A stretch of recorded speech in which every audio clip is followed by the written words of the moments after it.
We're going to do a little bit of cleaning up of the engine bay on the 110 today to get ready to weld the mounts in. God, it's rubbish.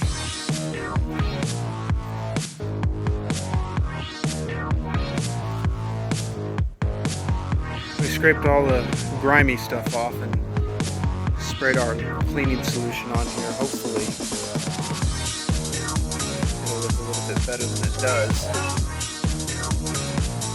This engine bay cleaned out so we can get the old mounts off and weld in the new mounts. Alright, we finished pressure washing. I think it came out pretty damn good compared to what it was before.